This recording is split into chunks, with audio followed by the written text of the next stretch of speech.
Good evening everyone, आप सभी का उत्कर्ष के शानदार एनर्जेटिक प्लेटफॉर्म पर बहुत बहुत स्वागत है। चलो करते क्लास स्टार्ट। आज का हमारा टारगेट है परसेंटेज टॉपिक को एक समराइज करते हुए अच्छे अच्छे क्वेश्चंस हम करने वाले हैं। पूरे टॉपिक के हर एक टाइप हम बहुत अच्छे से कवर करने वाले हैं। तो चलो करते हैं स्टार्ट, है ना। और ये जो मैं क्वेश्चंस पढ़ाने जा रहा हूँ ये एमपीएसआई तो है ही, साथ साथ कोई भी एग्जाम आप दे रहे हैं सबके लिए हेल्पफुल है। हाँ चलिए देखिए, तो करते हैं क्वेश्चंस। कुछ अच्छे अच्छे क्वेश्चंस हम लेंगे और उनको सॉल्व करेंगे, है ना। चलो जैसे फॉर एग्जांपल सबसे पहला क्वेश्चन मैं ले रहा हूं ये देखो इस क्वेश्चन को, क्या है क्वेश्चन की कहानी। आप लोग कर पाते हो क्या? एक बार ट्राई करिए। करेंगे, ट्राई करेंगे आप लोग एक बार। ये क्वेश्चन है, देखिए। एक मजदूर एक सप्ताह में 60 घंटे काम करता तथा 2400 रुपए प्राप्त करता है, ठीक है। इसका यदि शॉर्ट तरीका यदि आप देखना चाह रहे हो तो 57 1/7%, 7 से 11, मतलब इतना इजी वे में जाएगा आफ्टर प्रैक्टिस। 12.5% का 7 से 7 कैंसिल, रेशियो आएगा 8 से 11, 8 से 11 होता है 37.5, ये आंसर। अभी शांति से देखिए मैं क्या बता रहा हूँ। एक मजदूर एक सप्ताह में 60 घंटे काम करता है तथा 2400 रुपए प्राप्त करता है। 60 घंटे काम करके 2400 रुपए प्राप्त करता है। इस 60 घंटे और 2400 रुपए का कोई यूज नहीं है क्योंकि आंसर हमें परसेंटेज में निकालना है।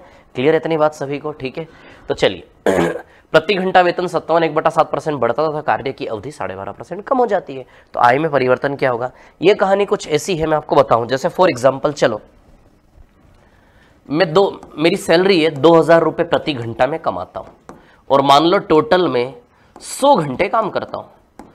तो बताओ 2000 रुपए प्रति घंटे के साथ 100 घंटे, मेरी टोटल सैलरी 2 लाख रुपए हुई क्या? क्लियर? टोटल है, कुल आय कितनी बनेगी मेरी? 2 लाख रुपए। क्लियर है इतनी बात सभी को? तो ये क्या है? ये एक रिलेशन बना है जिस रिलेशन के ऊपर ये सवाल है। तो ये कैरेक्टर क्या है कहानी का? ये एक अलग से उदाहरण लिया, सवाल से रिश्ता नहीं है इसका। हाँ, आय प्रति घंटा गुणा समय बराबर कितना है? ये कुल आय, कुल आमदनी, है ना। आय प्रति घंटा गुणा समय, 100 घंटा समय बराबर कुल आय। अब देखो ये सवाल कैसा है, यहां से पढ़ो सवाल। यहां से उसका प्रति घंटा वेतन 57 1/7% बढ़ता। प्रति घंटा वेतन यानी कि आय प्रति घंटा कितनी बढ़ी? 57 1/7% बढ़ी। क्लियर इतनी बात? ठीक है। और समय कितना कम हुआ? समय, कार्य की अवधि, समय 12.5% कम हुआ, यानी कि समय में कितनी कमी आई? 12.5% की कमी आई। क्लियर इतनी बात? ठीक है। तो कुल आय में परिवर्तन क्या होगा ये हमें निकालना है। क्लियर? तब आप देखो यहां सीधी सी बात है यार, इन दोनों का 57 1/7% क्या होता है? 4/7 होता है। 7 में 4 बढ़ा यानी कि 7 से 11 हो जाएगा क्या? और 12.5% 1/8, 8 में कम, तो 8 से 7 हो जाएगा क्या? क्लियर है इतनी बात सभी को? तो मैं क्या कर रहा हूं, आय प्रति घंटा गुणा समय, और इससे क्या बनेगी? कुल आय। समझ में आ रहा है? इसी फॉर्मूले को ऐसे करके लिख दिया मैंने। तो आय प्रति घंटा गुणा समय कर लेते हैं, बटे का साइन है, डिवाइड का साइन, 7 7 कैंसिल। बताइए 8 से 11 आएगा कि नहीं आएगा? कितना बड़ा? 3 बड़ा। तो वृद्धि प्रतिशत निकालना होगा। तो 3 की वृद्धि होगी किसमें? 8 में इंटू 100। तो इसको हल करोगे ना, 37.5% आएगा। ये 37.5% ये बनेगा आपका। क्लियर है क्या इतनी बात सभी को? है ना। ठीक है, तो बड़ा अच्छा सवाल था, इजी सवाल था यार, इस प्रकार से होता है ना। चलो आगे चलते हैं और कोई इंटरेस्टिंग सा सवाल लेते हैं। मूवी देखोगे क्या? मूवी दिखाऊं क्या आप लोगों को? कौन सी मूवी देखोगे बताओ भाई? मूवी कौन सी लगी यार? मूवी भी देखेंगे, थोड़ा माइंड फ्रेश होगा। देखो इधर देखो सभी लोग, है ना। आप लोग मूवी नहीं देखना, आप लोग बस कदम निरंतर चलते जिनके श्रम दिन का विराम है। चलो इधर देखो। हाँ तो मूवी देखते हैं। इसकी कहानी यदि आप देखो 57 1/8, देखो ये कैसे होगा? 7 से 11, 16 2/3% बढ़ जाता है, यानी कि 6 से 7, 7 7 कैंसिल, 6 से 11 आएगा, 6 से 11 5/6, 83 1/3%। कहानी सुनाता हूँ। देखो मानो हम मूवी देखने गए और अच्छा वाला टिकट लिया हमने, गोल्ड वाला। वो कौन सा है यार? ये टीआई में है यहाँ पे कोई, कौन सा है? पीवीआर गोल्ड का टिकट लिया मैंने 500 रुपये का, है ना। 500 रुपये पर टिकट। और हम मान लो कितने लोग मूवी देखने गए? 10 लोग मूवी देखने गए। तो बताओ हमारा टोटल खर्चा 500 × 10 5000 रुपये आएगा कि नहीं आएगा? क्लियर है क्या इतनी बात सभी को? है ना। तो ये क्या है? ये एक रिलेशन बनाया मैंने सवाल को हल हो जाने के लिए। क्या रिलेशन बनाया? 500 रुपये पर टिकट, क्या टिकट का प्राइस है ना, ये मूल्य, टिकट का मूल्य गुणा लोगों की संख्या n बराबर हमारे लिए कुल खर्चा। हमारे लिए कुल खर्चा, लेकिन सिनेमा वालों के लिए कुल आमदनी हुई ना। ये क्या हो गई? कुल आमदनी। चलो अभी देखो सवाल कर लेते हैं। टिकट की बिक्री 57 1/7% बढ़ जाती है और मूल्य 16 2/3% बढ़ा। तो भैया मूल्य तो कितना बढ़ा? 16 2/3% मूल्य आपका बढ़ा। दूसरा निकालना क्या है? कुल आमदनी में परिवर्तन ये तो निकालना है, मतलब 57.7% बढ़ जाती है बिक्री, वो लोगों की संख्या बताइए उसने, क्योंकि ये तो हमको निकालना है, और मूल्य के बारे में ये दिया है तो लोगों की संख्या बताइए। क्लियर? तो चलो 16/3% क्या होता है 1/6, 6 में 1 बड़ा, दिस इज 4/7, 7 में 4 बड़ा। क्लियर है क्या इतनी बात सभी को?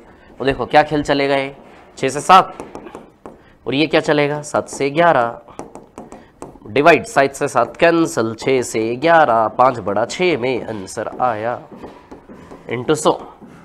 तो बताइए 5/6 इंटू 100 करेंगे, इसको सॉल्व करना आता है सभी को। 50/3 तो 250/3 कितना आएगा ये 83, 1/3%। बोलो समझे क्या? ये क्या किया मैंने? अरे ये वही तो किया जो मैंने ऊपर बताया था, प्राइस इंटू एन बराबर कुल आमदनी। समझे क्या? प्राइस इंटू एन बराबर कुल आमदनी। तो ये सिर्फ मैं रिलेशन बनाता हूं सवाल को हल करने के लिए। चलो तो इसी उम्मीद है कि सभी विद्यार्थी इस सवाल को समझे होंगे बड़े अच्छे से। अच्छा, बेलन चला है कभी आपने? बेलन बचपन में बेलन बेलन खाया है कभी? रुको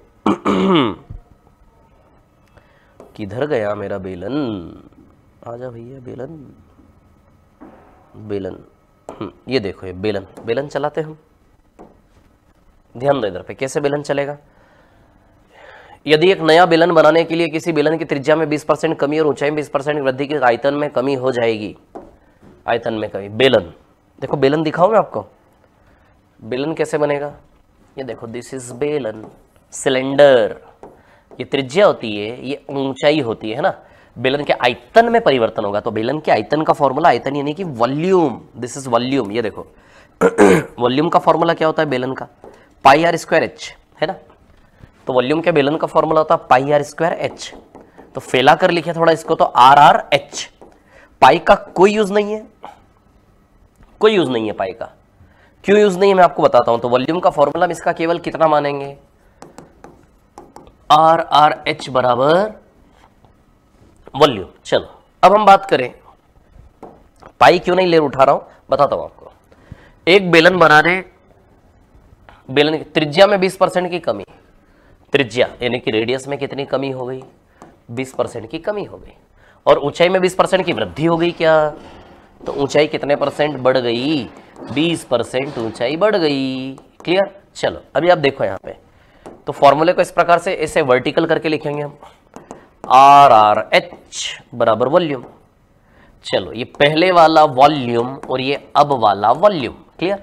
अभी ध्यान दो, यहाँ पे पाई क्यों नहीं लिया मैंने? क्योंकि पाई RRH, पाई तो वैसा का वैसा ही आएगा ना, पाई पाई दोनों, और पाई आएगा यूं भी कट जाएगा वो बटे में पाई पाई, इसलिए मैं नहीं लेता हूं पाई यहाँ पे। देखो पहले हम सॉल्व कर लेते हैं इसको एक बार और बता दूंगा फिर पाई के बारे में। 20% क्या होता है? 1/5, 5 में कम तो त्रिज्या 5 से 4 हो गई। फिर 20% 1/5, 5 में बढ़ रहा है, सॉरी ये भी त्रिज्या, ये भी त्रिज्या, सेम रिलेशन दोनों के लिए काम करेगा। त्रिज्या 5 से 4 और ऊंचाई कितनी बड़ी? 5 में 1 बड़ी, 5 से 6, तो ऊंचाई हो गई 5 से 6। इंटू इंटू इंटू इंटू, कुछ नहीं कट रहा इधर से उधर, तो 125 हो गया। और ये कितना हो गया? 96। बताओ कितना कम हुआ? 29 कम हुआ। कमी प्रतिशत निकालना है आयतन में, आयतन में कमी हो जाएगी तो प्रतिशत में कमी निकालनी है, तो निकाल लेते हैं यार कमी प्रतिशत। ये देखिए सभी विद्यार्थीगण, कितने की कमी हुई बताइए? 29 की कमी हो गई। किस में कमी हो गई 29 की? 125 में।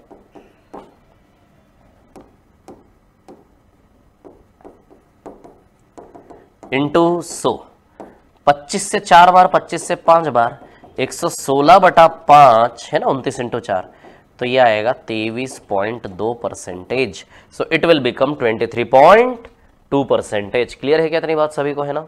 चलो आगे चलते हैं नेक्स्ट पर। तो ये था बेलन, है ना। अभी गोला नहीं, शंकु, एक शंकु भी चला लेते। चलो आइसक्रीम वाला कोन होता है ना, वैसा वाला कोन। देखो शंकु कैसा होता है, ये देखो शंकु बनाता हूं मैं,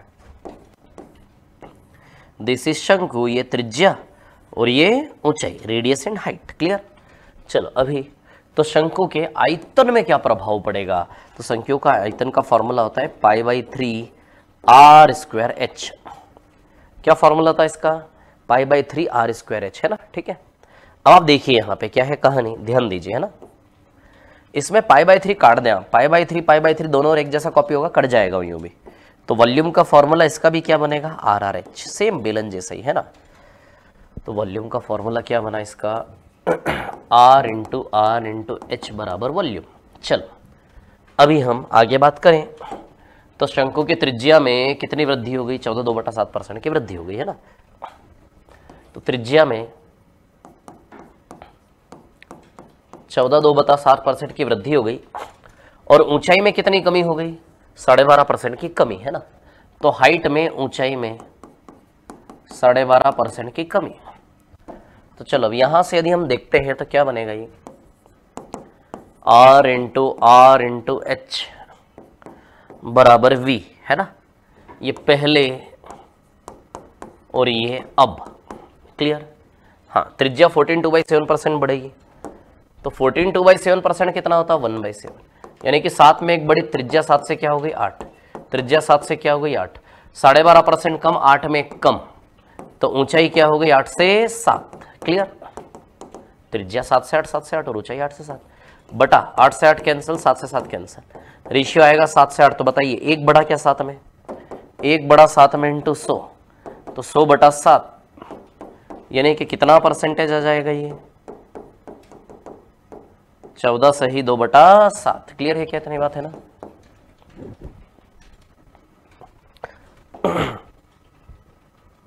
आए क्वेश्चन समझ में आया क्या सभी को, इजी सी क्वेश्चन है यार, परसेंटेज पढ़ा होगा तो आप लोगों ने इनको कवर किए होंगे है ना। चलो आगे चलते हैं और आगे चलते हैं। अगला सवाल आपकी स्क्रीन पर, रुको लेकर आता हूं ना मैं यार, अच्छा क्वेश्चन आपकी स्क्रीन पर लेकर आता हूं। चुनाव लड़ेंगे क्या, रहने दो, अभी चुनाव तो अभी होने ही वाले हैं हमारे इसमें है ना।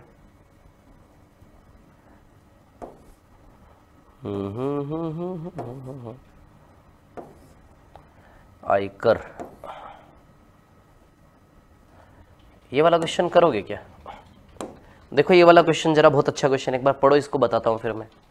किसी का आंसर आता है तो प्लीज मेंशन करो, किसी का आंसर आता है तो मेंशन करो आप, बताता हूं फिर मैं है ना। बताइए इसका आंसर क्या आएगा।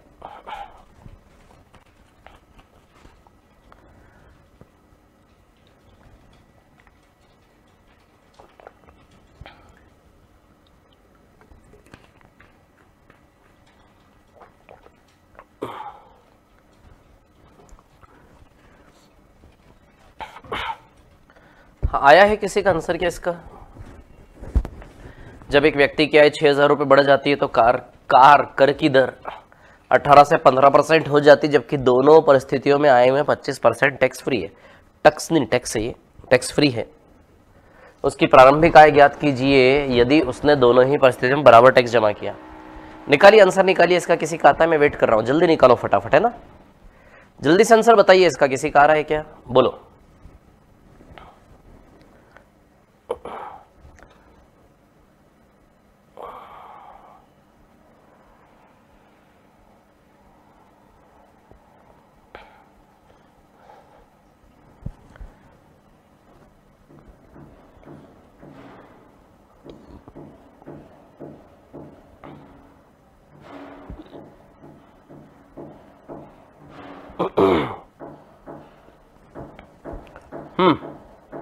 आया किसी का आंसर, आया इसका।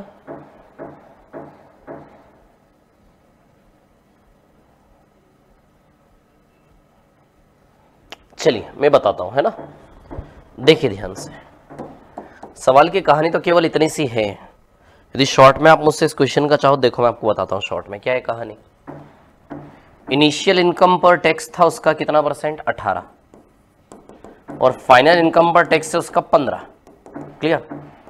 तो इनिशियल से फाइनल इनकम का जो रेशियो बनेगा ना, ये बनेगा 5/6, बस खत्म हो गया सवाल, परसेंट कैंसल, 3 6 18, 3 5 15। तो बताइए सैलरी 1 यूनिट बढ़ी, ये जो 1 यूनिट बढ़ी है सैलरी, ये कितने बराबर बढ़ने के बराबर है, 6,000, 1 बराबर 6,000, यदि 1 बराबर 6,000 तो बताइए कौन सी सैलरी निकालनी, प्रारंभिक आय ज्ञात करना है ना। तो प्रारंभिक आय 5 बराबर 5 बार 6,000, तो प्रारंभिक आय आ जाएगी उसकी 30,000, ये वाला आंसर बी वाला है ना। तो 1 बराबर 6,000, तो 5 बराबर 5 बार 6,000 यानी कितना है, ये शॉर्टकट है इसका, मतलब मैं इसको ओरली कर लेता हूँ, 18 15 5 6 1 बराबर 6000, 5 बराबर 5 बार 6000, 30,000 ऐसा करके। अब आपको मैं सुनाता हूँ कहानी, सुनो, है ना, थोड़ा सा बेसिक से बताता हूँ। जब एक व्यक्ति की आय 6,000 रुपये बढ़ जाती है तो कर की दर 18% से 15% हो जाती है। एक व्यक्ति की आय 6,000 बढ़ जाती है, मानो कि उसकी आय है x, अब कितनी हो गई उसकी आय? उसकी आय अब हो गई x प्लस 6,000। क्लियर? आय बढ़ी मतलब अच्छा ही अच्छा हुआ सब, आय बढ़ी और टैक्स की दर 18 से 15 हो गई। मतलब पहले वो अपनी सैलरी पर 18% टैक्स देता था, अब सैलरी पर केवल कितना परसेंट टैक्स देना है? 15। जबकि दोनों, अच्छा, अरे सब्सिडी भी दे रही है सरकार ने, सब्सिडी भी दी यार, 25% आय टैक्स से मुक्त है। 25% आय टैक्स से मुक्त होने का मतलब है कि पूरी सैलरी पे टैक्स नहीं लगेगा। अरे हमारी 25% आय सरकार ने टैक्स से फ्री कर दी, यानी कि केवल 75% सैलरी पे टैक्स लगेगा, पूरी सैलरी पे नहीं लगेगा। समझे क्या? 25% सैलरी सरकार ने टैक्स से फ्री कर दी, यानी कि पूरी सैलरी पे टैक्स नहीं लगेगा। 25% हटा दो तो केवल 75% सैलरी पे टैक्स लगेगा। मैंने पूरी सैलरी पे 18% लगा डाला, बताओ। तो भैया केवल 75% पर 75% सैलरी पर 18% टैक्स लगेगा। क्लियर? इतनी बात ठीक है। अब इधर भी पूरी सैलरी पर 15 नहीं लगेगा, इधर भी मेरी सैलरी के 75% पर 15% टैक्स लगेगा। क्लियर है क्या? इतना है ना। और ये दोनों ही केस में ये क्या आया है पता है आपको? ये टैक्स की राशि कैलकुलेट करी हमने, टैक्स राशि, और ये भी क्या है? टैक्स राशि। और ये जो टैक्स राशि दोनों केसेस में ये क्या है? आपस में इक्वल है। क्लियर है क्या? इतनी बात है ना। तो अब देखो यहां से क्या है कहानी, क्या होने वाला है। ये 75% दोनों ओर से कैंसिल है। क्लियर? अब यहां से यदि हम देखें तो परसेंट कैंसिल, 3 छंग 18, 3 पंजे 15। क्लियर? तो बताइए क्या हो गया? ये 6 × x 6x हो गया। इतना मेहनत करने की जरूरत नहीं, सवाल में ये करना ऐसे ही है, बस मैं दिखा रहा हूँ बेसिक थोड़ा सा आपको, है ना। तो देखो 5 का मल्टीप्लाई x में भी 6,000 में भी, तो 5x प्लस 30,000। 6x में से 5x गया तो एक ही x बचा, तो x बराबर कितना आएगा? 30,000। तो x बराबर आएगा भैया 30,000। समझे क्या सभी विद्यार्थी? तो कितनी आएगी सैलरी इसकी? सैलरी आएगी 30,000, है ना। ठीक है, 30,000। अब इसी को हम शॉर्ट में कैसे करते, देखो ये जो किया मैंने, अब आपको समझ में आएगा क्या किया था मैंने। अच्छा एक चीज़ आप यहाँ समझो, क्या ये 75% अगली बार से लिखने का कोई मतलब नहीं है ना। 75% यू भी मैथमेटिकली हमेशा कैंसिल ही होना है कि नहीं होना है। तो मैं एक मान रहा हूँ इनिशियल सैलरी और एक मैं मान रहा हूँ फाइनल सैलरी। मतलब ये मेरी इनिशियल सैलरी है और ये मेरी x प्लस 6,000 क्या है? Final salary. इनिशियल सैलरी पर कितना परसेंट टैक्स देना था? 18, और फाइनल सैलरी पर कितना देना था? 15। अच्छा 75% क्यों नहीं लिखा? क्योंकि वो भी कैंसल्ड है दोनों ओर से। अभी समझ में आया है कैसे इक्वल हुआ? ये टैक्स की राशि को प्रेजेंट कर रहा है जो कि आपस में इक्वल है। परसेंटेज कैंसल, 3 छंग 18, 3 पंजे 15। तो इनिशियल बाय फाइनल यदि आप करेंगे तो ये आएगा 5/6। 1 यूनिट बढ़ा, 1 यूनिट बराबर, मतलब initial salary 5 unit, final salary 6 unit. तो सैलरी बढ़ी कितनी? 1 यूनिट।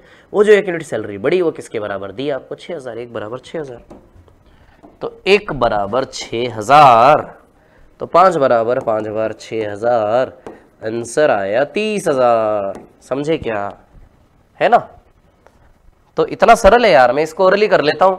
18 15 5 से 6, 1 बराबर 6,000, 5 बराबर 5 बार 6,000, यानी कि 30,000। समझ गए? सब समझ गए?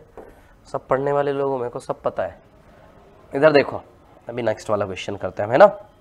अच्छा कैसा क्वेश्चन करना चाहते हो आप बताओ, जैसा आप अच्छा एक बहुत अच्छा क्वेश्चन करवाऊँ मैं आपको, पति पत्नी वाला। रुको, हाँ ये सवाल ये वाला क्वेश्चन करेंगे हम लोग। पढ़ो जरा इसको, देखो कितनी मास्टरी आपकी इसमें पता चलेगा अभी।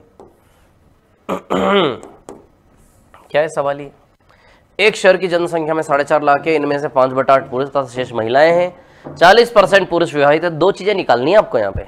कौन सी 2 चीजें निकालनी? 1 और 2, विवाहित जनसंख्या का प्रतिशत और विवाहित महिलाओं का प्रतिशत। पढ़ो जरा एक बार, देखो ट्राई करो आता है क्या आंसर, और कमेंट करो जल्दी से, मैं देख रहा हूँ जल्दी से फटाफट। देखते किस किस का आंसर आता है, जल्दी फटाफट।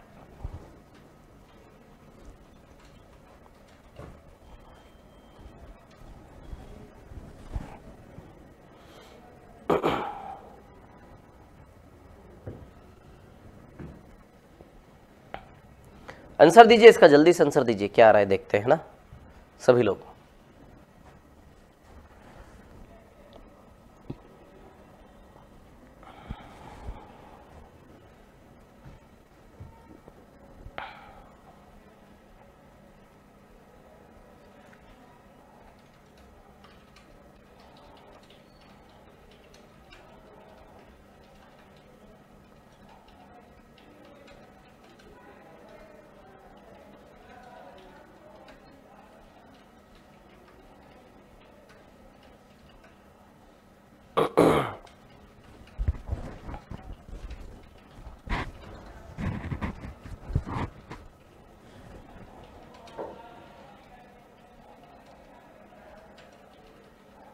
हाँ,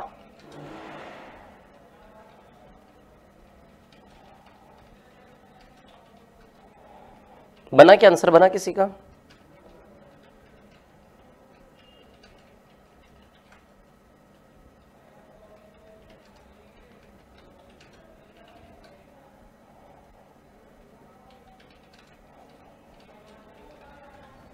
हाँ देखिए, एक शहर की जनसंख्या 4.5 लाख है, इनमें से 5/8 पुरुष है, शेष महिलाएं। देखो जो भी पॉपुलेशन है ना, इसका 5/8 क्या है, पुरुष है, और रिमेनिंग क्या है, महिलाएं। 5/8 पुरुष है और शेष क्या है, महिलाएं। तो 5/8 को देखते हुए टोटल पॉपुलेशन में 8 मान लेता हूँ, और 8 का 5/8 यानी कि 5 पुरुष है, 8 में से 5 पुरुष है, महिलाएं कितनी बची, 3। समझे क्या आप लोग, है ना? तो काम करते हैं, इसको 800, 500 और 300 ले लेते हैं। समझ में आया क्या, क्लियर है ना? मतलब कुछ भी मान सकते हो आप जनसंख्या को, शहर की जनसंख्या को। जो 4.5 लाख की कोई ज़रूरत नहीं, इतना टफ कुछ भी लोगे तो भी आंसर सेम ही आता है, इसलिए हम 4.5 लाख को नहीं लेंगे। तो 5/8 तो ऐसा नंबर लो ना, ऐसा नंबर डिज़ाइन करो जिसकी वजह से आने वाला कैलकुलेशन हमारा सरल हो जाए। समझे क्या बात को? तो 5/8 तो हम बेसिक टोटल जनसंख्या को ऐसा मानो, क्योंकि जो भी जनसंख्या मानोगे ना आप, उसका आपको आगे जाके 5/8 निकालना है, तो 8 से कटना चाहिए ना, तभी तो अच्छा लगेगा ना कैलकुलेशन आपका। 800 माना, तो 800 का 5/8 500, तो बचा कितना, 300। अब देखो जरा, 40% पुरुष विवाहित है। कितने परसेंट पुरुष? 40% पुरुष जो है वो कौन है, विवाहित है। 40% पुरुष, तो 500 का 40% कितना हुआ, 200। इनका विवाह हो गया, शक्ल देखो इनकी, देख रहे, विवाह हो गया इनका। बेचारे बेचारे। तो देखो इधर देखो, तो विवाहित पुरुषों की संख्या कितनी है, 200। क्लियर, इतनी बात ठीक है? तो विवाहित पुरुषों की संख्या है 200, है ना? अब यहां से यदि हम देखें, अच्छा महिलाओं में कितनों की शादी हो गई, बताया ही नहीं। अब सुनो मेरी बात, ये क्वेश्चन वाला आपसे उम्मीद करता है अच्छा है तो पतियों की संख्या है ना, अरे या तो सारे हस्बैंड हैं, बिना वाइफ के कैसे शादी हो गई? तब सुनो मेरी बात ध्यान से, यदि 200 पति हैं तो 200 महिलाएं आपको अपनी इच्छा से लेना है। महिलाओं में से कि पति हैं तो 200 पत्नियां भी लेनी पड़ेंगी। समझ में आ रहा है आपको? शहर की बात है, शहर की यदि बात है तो पति शहर में होंगे तो पत्नियां भी शहर में ही होंगी, ऐसा मानेंगे। ये कॉन्सेप्ट ऑफिस के लिए नहीं चलेगा, कार्यालय के लिए, कि कार्यालय में 10 पति, जरूर नहीं 10 पत्नियां भी कार्यालय में, लेकिन शहर में तो चलेगी कि नहीं चलेगी? एक कंजर्वेटिव सिस्टम रहेगा ना। तो शहर में यदि 200 पति हैं तो 200 पत्नियां भी आपको अपने हिसाब से अपनी इच्छा से लेना है। समझे क्या बात को, है ना? तो ये कॉन्सेप्ट ध्यान रखना आप, इसमें महिलाओं का बताया नहीं जाएगा कभी भी। तो बताओ 200 शहर में 400 लोग विवाहित है कि नहीं है, और शहर में टोटल जनसंख्या कितनी, 800 में से 400 विवाहित है, तो बताइए कहें 50% जनसंख्या विवाहित है कि नहीं है? 800 में से 400 यानी कि विवाहित जनसंख्या का प्रतिशत बताइए, 50% है क्या? तो विवाहित जनसंख्या का प्रतिशत है 50%। क्लियर है क्या इतनी बात? 800 में से 400 यानी कि 50% जनसंख्या क्या है, विवाहित है। क्लियर है इतनी बात? अब विवाहित महिलाओं का प्रतिशत भी निकालना है। विवाहित महिलाओं का प्रतिशत, तो कितने प्रतिशत महिलाएं विवाहित है, तो बताइए विवाहित महिलाओं का प्रतिशत कैसे निकालें? तो विवाहित महिलाओं का प्रतिशत निकालने का मैं आपको तरीका बताता हूं। देखो कुल महिलाएं कितनी हैं, 300। कुल महिलाएं 300, उसमें से विवाहित महिलाएं कितनी हैं, 200।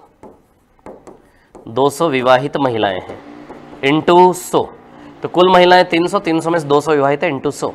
20 कैंसिल, तो 100 का 2/3 कितना है, 66, 2/3%। तो विवाहित महिलाओं का प्रतिशत कुल महिलाओं में से ही निकलेगा। आप कुल जनसंख्या 800 नहीं ले सकते। अरे सोचो ना, यदि हम यदि ये सोच रहे हैं कि यार हमारे देश में कितना % महिला पढ़ी लिखी है, तो यार यदि मान लो 100 महिलाएं देश में और 50 पढ़ी लिखी है, 50% हुई कि नहीं हुई, तो कितने % महिलाएं पढ़ी लिखी है, उसके लिए हम टोटल महिलाओं को ही आधार बना के देखेंगे ना, कुल जनसंख्या को थोड़ी ना। ये बात आप समझो बात को, है ना? क्लियर है? आया समझ में? चलो एक और सवाल लेता हूं अभी, तो समझ में आया ना आपको ये सवाल? ध्यान रखना आप लोग। हाँ, और आगे आगे आगे आगे आगे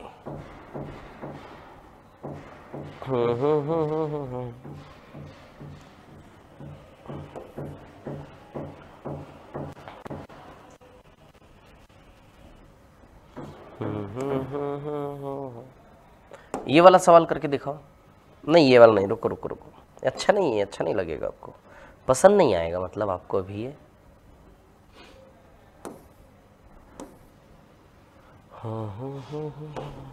एक सेकंड। हाँ,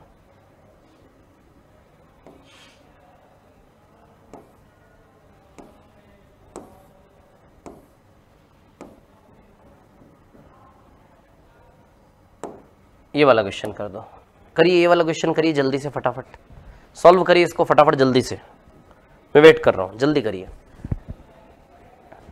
यदि किस संख्या में 28 जोड़ा जाए तो परिणामी संख्या में 116 से 2/3% की वृद्धि हो जाती है। संख्या ज्ञात करो। क्या आंसर आएगा इसका बताइए। इजी सा दिखने वाला बहुत अच्छा सवाल है, बढ़िया सवाल है मतलब, है ना?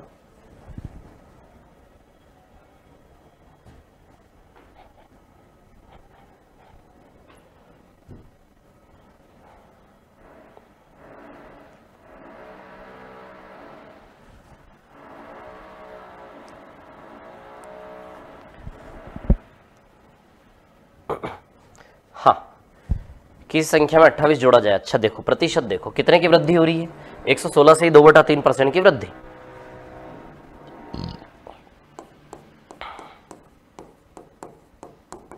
अच्छा 116 से 2/3%, सबसे पहले समझो ये होता है 7/6, है ना?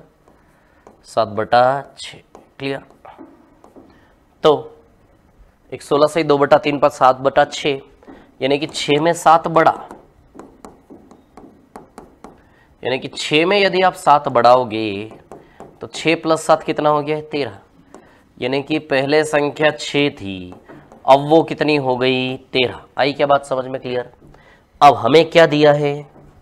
जो बड़ा है संख्या में, कितना बड़ा? 28 जोड़ा गया ना संख्या में, तो हमारे रेशियो की भाषा में कितना जोड़ा गया? 7। 7 बराबर 28, 7 चौक 28।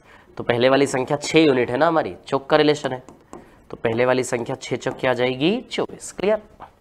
तो पहले वाली संख्या आ जाएगी 24, है ना? ठीक है, चलो आगे चलते हैं।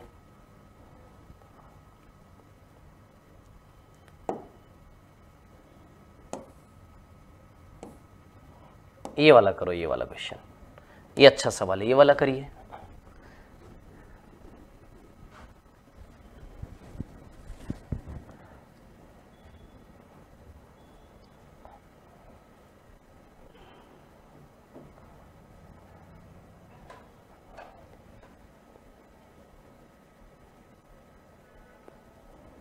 हाँ,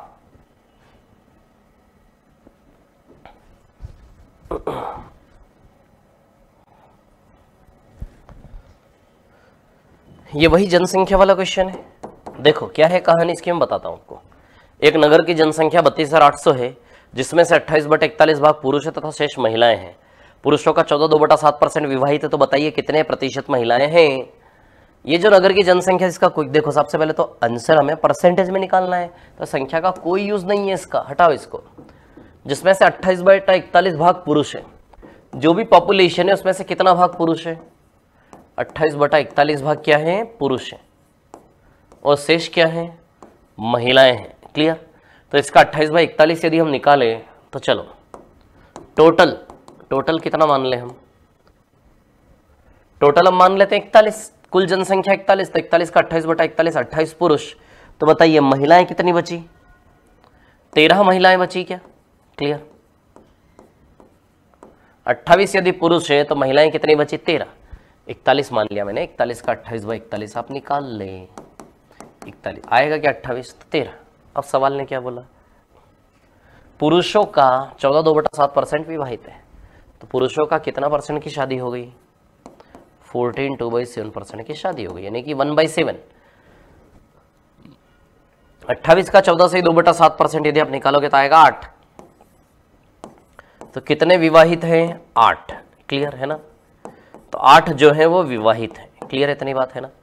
तो 28 का 14.2/7% यानी कि 8 विवाहित है। क्लियर? तो यदि इसमें से 8 विवाहित है तो मतलब पतियों की संख्या कितनी? 8। वही नगर की बात है, शहर की बात है, तो पत्नी अपने आप लेनी पड़ेंगी आपको 8 इसमें से। तो बताओ क्या निकालना है, कितने प्रतिशत महिलाएं विवाहित है? कितने प्रतिशत महिलाएं विवाहित है आएगा यहाँ पे, है विवाहित हैं। ठीक है, यहाँ तो सही है, परसेंटेज ऑफ मैरिड फीमेल्स। तो बताइए टोटल 13 महिलाओं में से 8 महिलाएं विवाहित है कि नहीं है ना? 13 महिलाएं हैं और 13 महिलाओं में से कितनी विवाहित है? 8 विवाहित है, इंटू 100 तो क्या आएगा ये बताइए? 800/13 आएगा कि नहीं आएगा? 13 6 78। एक मिनट, 41 में से 28 गया तो बताइए कितने प्रतिशत महिलाएं विवाहित हैं? तो 13 में से 8। एक मिनट रुकना, 28/41 तथा शेष महिलाएं पुरुषों का 14.2/7%। अरे यार सॉरी यार, 4 आएगा ना, वही तो बोलूँ, कहाँ गड़बड़ कर दी मैंने। कोई बात नहीं, 14/7% 4 आएगा ना। 4 की शादी हो गई तो इधर भी 4 पत्नी आएंगी, तो 13 में से 4 महिलाएं विवाहित हैं। कुल महिलाएं कितनी है? 13, और विवाहित महिलाएं कितनी है? 4 इंटू 100। तो बताइए 400/13 आएगा क्या ये? तो 400/13, 13 3 39, 10। तो ये आएगा 30 सही 10/13। लिख लोगे ना इसको ऐसे? कौन सा आंसर आएगा? ये वाला आंसर बनेगा, है ना? क्लियर है क्या सभी को? तो आंसर बनेगा 30 सही 10/13, है ना? ठीक है, चलो आगे चलते हैं। अगला सवाल, ये वाला क्वेश्चन कर दीजिए, बड़ा अच्छा क्वेश्चन है ये भी। जल्दी करिए, सॉल्व करिए इसको फटाफट, है ना, जल्दी से।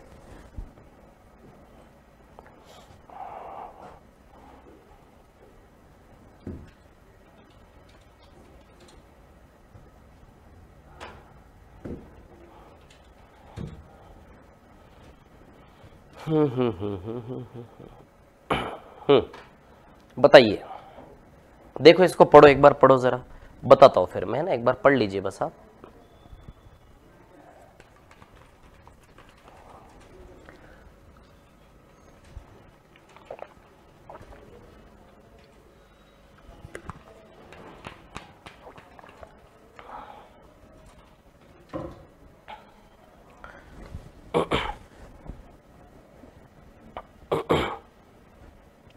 शिवमेक साप्ताहिक टेस्ट में कुल 80 प्रश्न में से 75% प्रश्नों के सही उत्तर देता है यदि उसने प्रथम 40 प्रश्नों में से 65% प्रश्नों के सही उत्तर दिए, तो दूसरे 40 प्रश्नों में से उसने कितने प्रतिशत सही उत्तर दिए? बड़ा सिंपल सा सवाल है यार। देखो शॉर्ट ट्रिक जानना है इसको आपको, तो इसकी शॉर्ट ट्रिक ये है ना कि 65 है, इधर 75 है, 10 पीछे है ना, 10 का डिफरेंस है, 10 इसमें जोड़ दीजिए आप, आंसर विल बी 85%।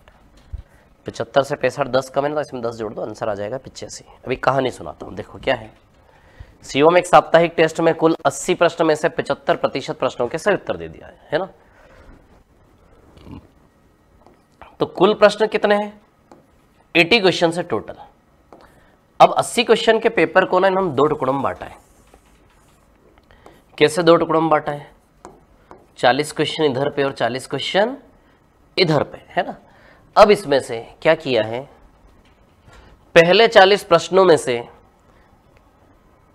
मतलब इसको ऐसा सोचो कि 80 क्वेश्चन का टोटल क्वेश्चन पेपर है, पार्ट फर्स्ट आपका मैथ्स का है और सेकंड पार्ट आपका ऐसा सोच ले कि इंग्लिश का है। क्लियर इतनी बात है ना? अब क्या दिया है, 80 प्रश्नों में से 75% प्रश्नों के सही उत्तर दिए। तो 80 प्रश्नों में से 75%, तो 80 का 75% यानी कि टोटल कितने प्रश्न सही दिए? 60 प्रश्न। 80 का 75% 3/4 60 क्वेश्चन, यानी कि पहले ही बता दिया सवाल ने कि 80 प्रश्नों के पेपर में से 60 उसके सही है। अब 60 सही है तो ऑब्वियसली 60 में से थोड़े इधर से मैथ्स में से थोड़ा इंग्लिश में से, दोनों का मिला के 60 रहे होंगे। और उसने क्या बोला, उसने प्रथम 40 प्रश्नों में से 65% के सही उत्तर दिए। प्रथम 40 प्रश्नों में से कितने परसेंट, 65% के सही उत्तर दिए। तो 40 का 65% कितना होगा, ये 26। इधर से 26 सवाल सही किए तो बाकी के सही सवाल इधर से आएंगे और दोनों का मिला के टोटल 60 का टारगेट पूरा होना चाहिए। तो 60 में 26 गया तो बताइए यहाँ से कितने सही है, 34 क्वेश्चन सही है कि नहीं है यहाँ से। तो यहाँ से कितने क्वेश्चन सही होंगे, 34। तो सवाल ने यही पूछा है कि बताइए दूसरे 40 में से कितने परसेंट उसने सही उत्तर दिए। तो 40 में से 34 के सही उत्तर दिए क्या, तो चलो निकाल लेते हैं 40 में से 34 यानी कि कितना परसेंट। तो 40 में से 34 सही उत्तर दिए उसने, सही, क्लियर, इंटू 100। तो 20 पंजे 100, 20 दूनी 40 है ना, और 2 से 34 कितनी बार जाएगा, 17 बार। तो 17 पंजे 85। तो बताइए 85% आएगा क्या ये। तो आंसर विल बी 85%। क्लियर है क्या इतनी बात, है ना। 17 5 जा 85। समझ गए क्या सभी लोग, आंसर आएगा आपका 85%। ठीक है, चलो नेक्स्ट वाले क्वेश्चन पर चलते हैं, अगले सवाल पर, है ना।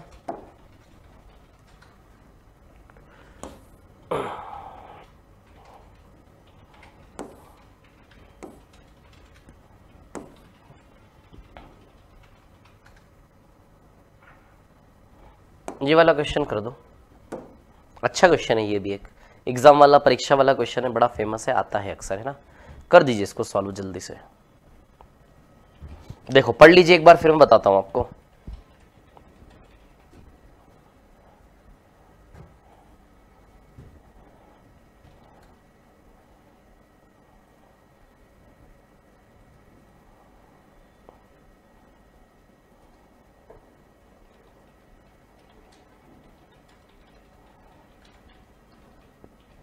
हाँ निकाले, जल्दी निकाले फटाफट, है ना।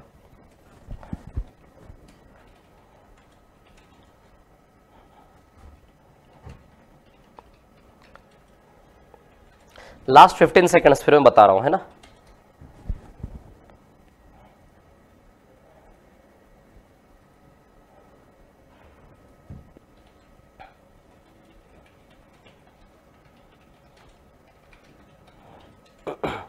एक व्यक्ति एक परीक्षा में 22% अंक लाया तथा 33 अंकों से फेल हो गया। इसी परीक्षा में एक दूसरा विद्यार्थी 45% अंक लाया, उत्तीर्ण होने के लिए न्यूनतम अंकों से 36 अंक अधिक लाया। पूर्णांक दोनों के प्राप्तांक और उत्तीर्ण अंक ज्ञात करना है।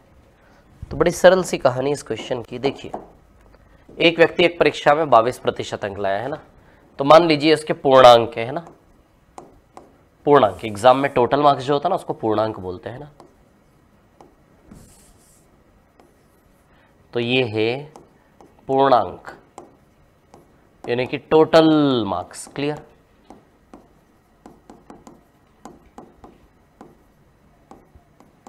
टोटल मार्क्स यानी कि पूर्णांक, और उसमें से मान लो ये पासिंग की बाउंड्री है, पासिंग मार्क्स है ना, बाउंड्री, इसके आगे खुशियां, इसके पीछे वही मतलब फेल हो जाते, इसके आगे पास, इसके पीछे फेल है।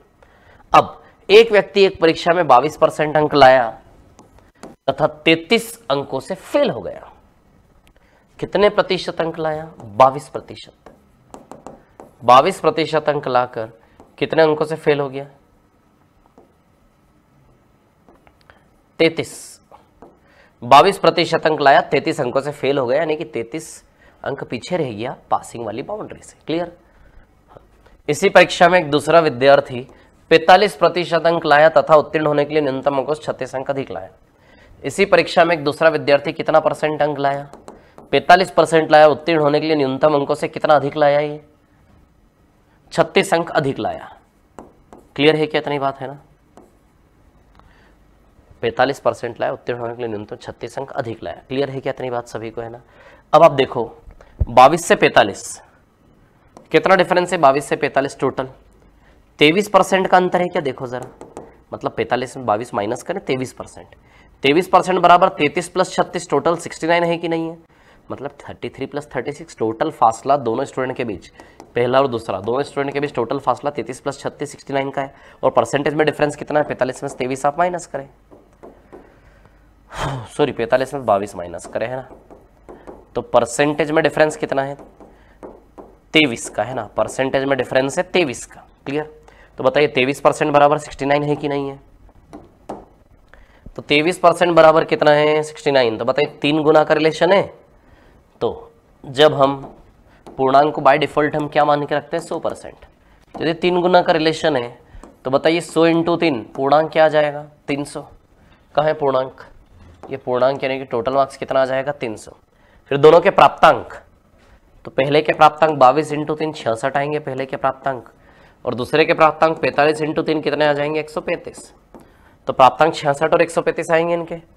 तो दोनों के प्राप्तांक, एक के 66 और एक के 135 है ना। तो 300 पूर्णांक आएंगे, प्राप्तांक आएंगे 66 और 135। ठीक है, अब हमें क्या निकालना है, न्यूनतम अंकों से 36 अंक अधिक लाया है ना। हाँ, एक मिनट, सॉरी, उत्तीर्ण अंक निकालना, मतलब यहां का अंक है ना, यहां का अंक निकालना। क्लियर, इतनी बात है ना। ठीक है, तो अभी आप देखो यहां पे क्या है कहानी, ध्यान दीजिए, है ना। 66 लाकर 33 पे 66 + 33 करेंगे तो आ जाएगा क्या, उत्तीर्ण अंक। तो 66 + 33 करेंगे तो उत्तीर्ण अंक कितना आएगा, 99। क्लियर है क्या, इतनी बात है ना। तो 66 + 33 करेंगे तो उत्तीर्ण अंक कितना आ जाएगा, 99। क्लियर है क्या, इतनी बात है ना। तो उत्तीर्ण अंक आ जाएगा 99। क्लियर? तो आया क्या, समझ में आया क्या सभी को, है ना। बेसिक सा क्वेश्चन है, कोई बहुत ज्यादा टफ नहीं है। चलो आगे बढ़ते हैं, नेक्स्ट क्वेश्चन लेते हैं ना, अगला सवाल। इसी प्रकार का एक और क्वेश्चन मैं लेता हूं, है ना।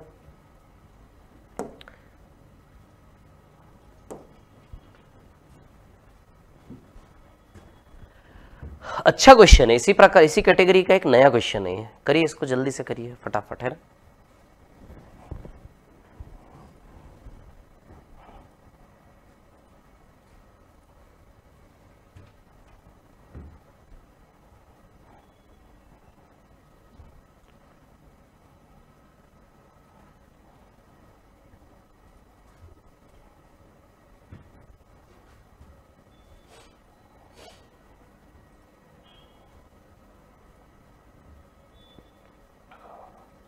हाँ, एक परीक्षा में एक विद्यार्थी 25% अंकों से 20 अंक अधिक लाया, इसी परीक्षा में एक विद्यार्थी 70% अंकों से 30 अंक कम लाया। बताइए किसी का आंसर आ रहा है क्या, जल्दी कमेंट करो फटाफट। किसी का आंसर आ रहा हो तो प्लीज बताइए।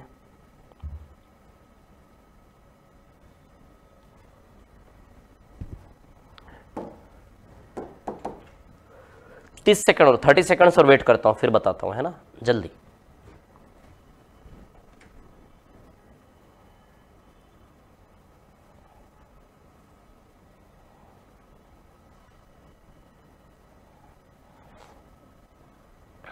एक परीक्षा में एक विद्यार्थी 25% अंकों से 20 अंक अधिक लाया, इसी परीक्षा में एक विद्यार्थी 70% अंकों से 30 अंक कम लाया। यदि दूसरा पहले से 40% अंक अधिक लाया तो पूर्णांक बताओ। बताइए, एक परीक्षा में एक विद्यार्थी 25% अंकों से 20 अंक अधिक लाया। देखो ये पूर्णांक है, पूर्णांक क्या होता है नॉर्मली, 100% है ना, ये बाउंड्री वाला, सॉरी इसमें पास फेल जैसा ऐसा कुछ डिस्कशन है नहीं। 25% अंकों से 20 अंक अधिक लाया है ना। एक विद्यार्थी 25% अंकों से कितने अंक अधिक लाया, 20 अंक अधिक लाया है ना। मतलब यहां है पहले विद्यार्थी के नंबर, मार्क्स, है ना। 25% से 20 अंक आगे है, पहला विद्यार्थी का घर इधर है, लोकेशन। और इसी परीक्षा में एक विद्यार्थी 70% अंकों से 30 अंक कम लाया। एक विद्यार्थी 70% अंकों से कितने अंक कम लाया, 30 अंक कम लाया है ना। ठीक है, 70% अंकों से 30 अंक कम लाया। क्लियर? ये दूसरा विद्यार्थी, और दूसरा विद्यार्थी पहले से कितना ज्यादा लाया, देखो क्या दिया इन्होंने, दूसरा पहले से 40% अंक अधिक लाया। 40% नहीं है, 40 अंक है केवल, है ना, 40 मार्क्स ओनली। तो दूसरा पहले से कितने अंक ज्यादा लाया, 40। अब आप यहां पर देखिए 40 अधिक लाया है दूसरा पहले से। ठीक है, अब आप यहां पे देखिए 25 से 70 टोटल दूरी कितनी है, 45% की दूरी है कि नहीं है? ये 45% बराबर असली में कितना है? 20 + 40 + 30 90 है क्या? 20 + 40 + 30 टोटल दूरी 90 किलोमीटर, यानी कि बताइए दुगने का रिलेशन है कि नहीं है? तो पूर्णांक निकालना है तो पूर्णांक कितना आ जाएगा आपका, देखो ना, मतलब 45% बराबर 90 है ना यार, है ना? 45% बराबर 90, डबल का रिलेशन है, 100% बराबर 100 × 2, बताइए 200 आएगा कि नहीं आएगा? तो पूर्णांक कितना आ जाएगा आपका? 200। आया क्या समझ में सभी को? क्लियर इतनी बात है ना? ठीक है, आया ना समझ में? आया सभी को? ये क्लियर है? ठीक है, ओके। आप सभी को मेरी ओर से दिवाली की बहुत बहुत शुभकामनाएं। Thank you very much and all the very best. Thank you.